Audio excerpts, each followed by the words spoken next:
예수께서 예루살렘으로 올라가려 하실 때 12제자를 따로 데리시고 길에서 이르시되 보라 우리가 예루살렘으로 올라가노니 인자가 대제사장들과 서기관들에게 넘겨지매 그들이 죽이기로 결의하고 이방인들에게 넘겨주어 그를 조롱하며 채찍질하며 십자가에 못 박게 할 것이나 제3일에 살아나리라.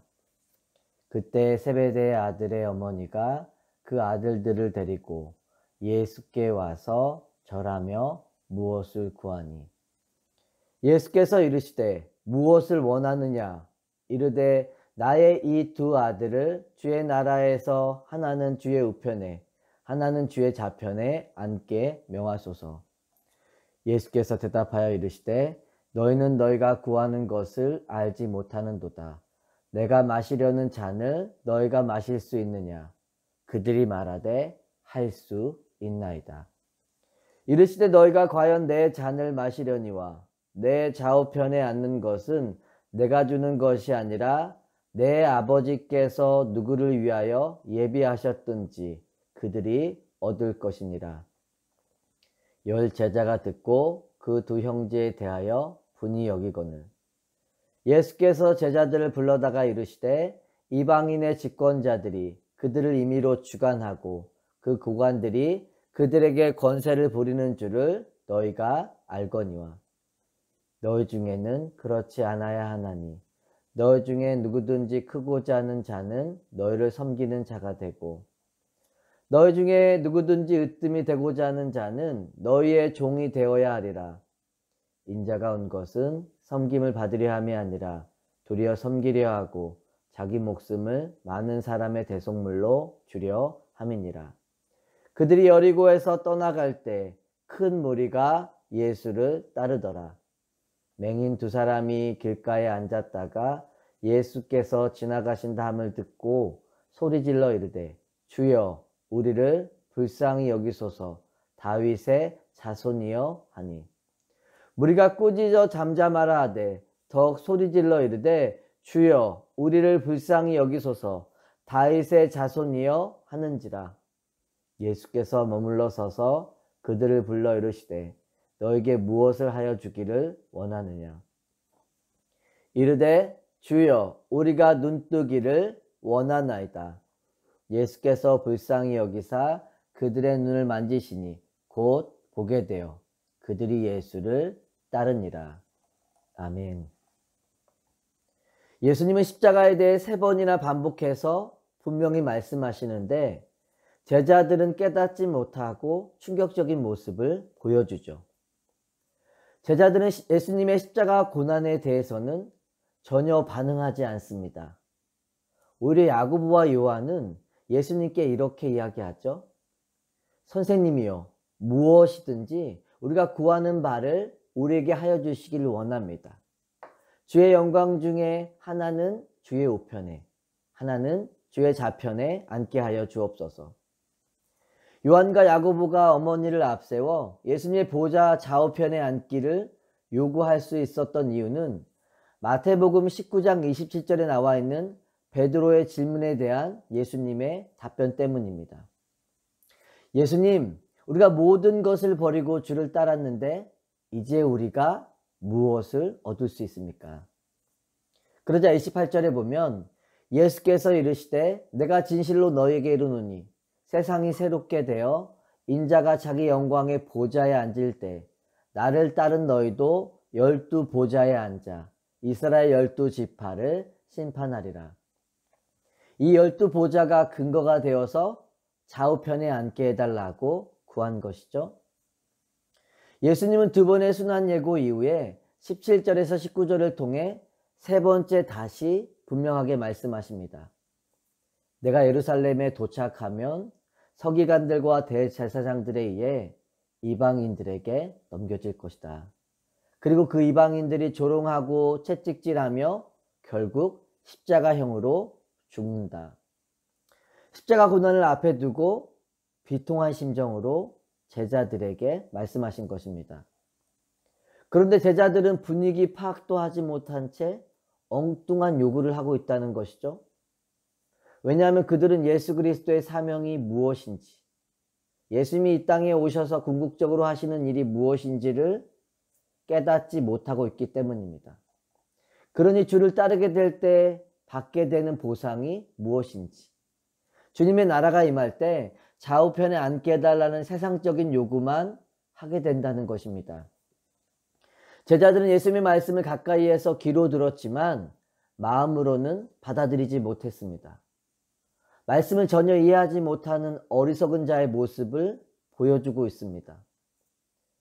그렇다면 왜 십자가에 대한 말씀을 3번이나 듣고도 그들이 이해하지 못했을까요?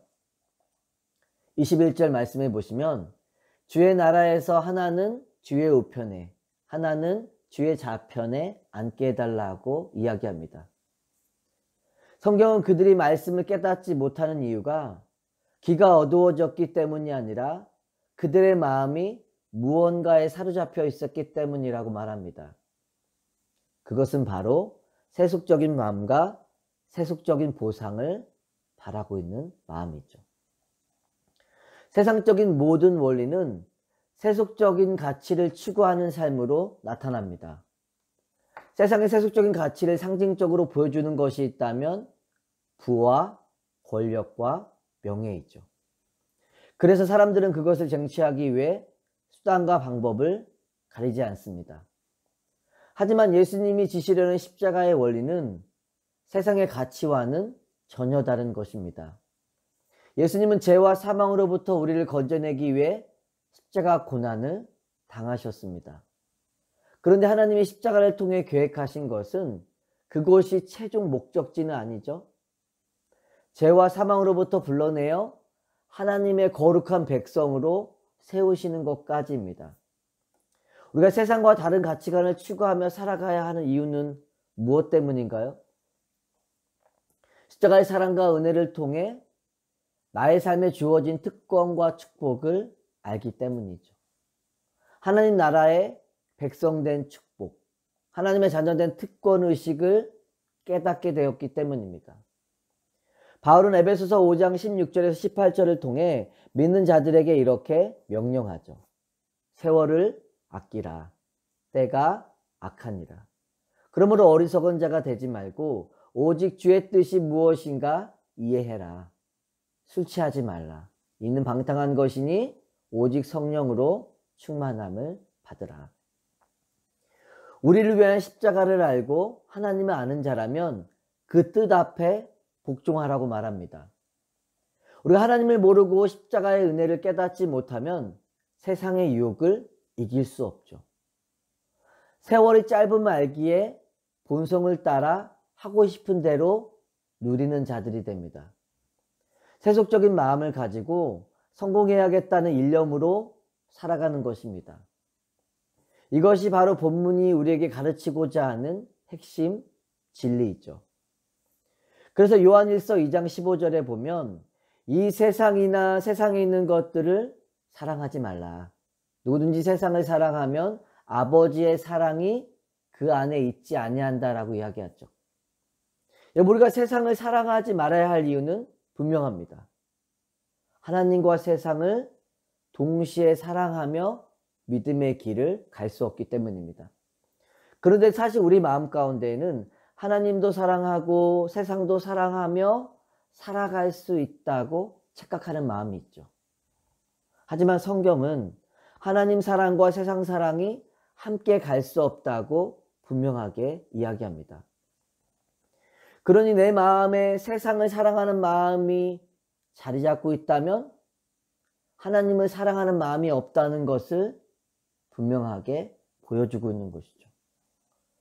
제자들이 예수님이 십자가 고난을 말씀하심에도 깨닫지 못하는 이유가 바로 여기에 있습니다. 예수님이 세상의 왕으로 오시면 내가 가까운 곳에 앉게 해달라는 욕심과 원함이 십자가의 말씀을 이해하지 못하도록 가로막고 있는 것입니다. 즉, 나의 마음이 세속적인 것들로 가득하면 하나님이 나에게 아무리 말씀해 주셔도 그 말씀을 우리가 알아들을 수 없다라는 거죠. 자, 그렇다면 십자가의 은혜와 말씀을 깨닫는 삶이란 어떤 삶일까요?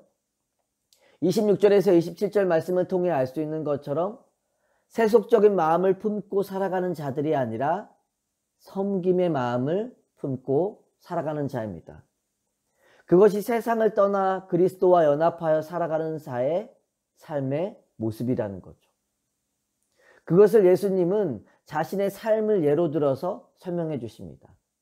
인자가 온 것은 섬김을 받으려 함이 아니라 도리어 섬기려 하고 자기 목숨을 많은 사람의 대속물로 주려 함이니라. 예수님은 우리를 섬기기 위해 오셨고 그 섬김은 바로 자기의 목숨을 대속물로 주시는 겁니다. 너희가 십자가의 은혜와 능력 안에 세워진 삶이라는 것을 안다면 나와 동일하게 섬김의 삶을 살라는 것이죠. 십자가를 따르고 지는 기쁨과 영광됨을 섬김의 자리를 통해 얻고 누리라는 것입니다. 우리가 아는 것처럼 십자가를 지는 목적은 무엇인가요? 십자가는 나의 유익을 위해 지는 것이 아니라 다른 사람의 유익을 위해 나를 희생하는 것입니다. 예수님은 이 섬김과 희생의 삶이 무엇인지 예수님의 자신의 삶을 통해 우리에게 또다시 보여주시며 깨닫게 하십니다. 그것이 29절에서 34절에 맹인을 고쳐주신 사건이 갖는 중요한 의미이죠. 마태는 여리고 소경 사건을 마태복음 21장의 예루살렘 입성 직전에 기록하고 있습니다. 십자가는 예수님이 겟세마네 동산에서 밤새도록 기도하셔야만 했던 쉽지 않은 일이죠. 십자가로 기결되는 33년의 인생의 마지막 절정을 앞에 두고 있는 예수님의 순간의 모습입니다. 자, 그 길을 코앞에 두고 예수님은 두 맹인을 만나게 된 것이죠. 예수님은 십자가라는 중요한 마지막 일을 위해 그들의 요구를 그냥 지나칠 수도 있지만 고쳐주시죠. 메시아로 오신 예수님의 사역의 본질을 다시금 깨닫게 해주시는 겁니다. 내가 온 것은 섬기며 희생하기 위함이다. 근데 여러분, 그 섬김과 희생의 대상이 누구인가요? 잠시 뒤 예수님이 예루살렘에 입성하실 때 종려나무 가지를 흔들고 자신의 겉옷을 길에 펴며 호산나 다윗의 자손이여 우리를 구원하소서라고 환영할 무리들이죠. 그리고 잠시 뒤 자신의 기대에 부응하지 못하자 예수 그리스도를 십자가에 못 박을 무리들입니다. 자, 그런 자들을 위해 세상 죄를 지고 가는 하나님의 어린 양으로 이 땅에 오신 것입니다. 우리가 본문의 소경을 통해 알 수 있듯이 그들은 예수님을 가리켜 다윗의 자손 예수님이다 라고 부릅니다. 누구보다 성경을 잘 알던 서기관과 바리새인들도 이해하지 못하는 예수를 앞을 보지 못하는 자가 이해하고 있고 메시아로 받아들이고 있습니다. 성경은 우리에게 진짜 소경이 누구였는지를 다시금 깨닫게 해주죠. 자, 그들은 있는 힘을 다해 예수님을 부릅니다. 여러분, 내가 예수님을 제대로 아는 자라면 매일의 삶에서 반드시 예수님의 이름을 부르는 자가 되죠. 내가 오늘을 살면서 기도하지 않는다라는 것은 아직도 예수님이 누구인지에 대해 정확하게 모른다는 겁니다. 우리가 예수님을 제대로 아는 자라면 내 필요에 따라서만 힘들 때만 찾지는 않겠죠. 예수님은 맹인들의 부르짖음에 머물러 서서 그들을 부르셨다라고 이야기합니다. 그들이 예수님의 부르심에 반응하여 나아가자 어떤 일들이 일어나게 되었나요? 눈을 뜨는 기적을 경험하죠. 하지만 더 큰 기적은 예수를 따르게 되었다는 것입니다. 그날부터 예수님의 제자가 된 것이죠. 우리도 주님을 제대로 알고 믿으며 따를 수 있는 그런 귀한 축복이 있기를 예수 그리스도의 이름으로 축원합니다.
감사합니다.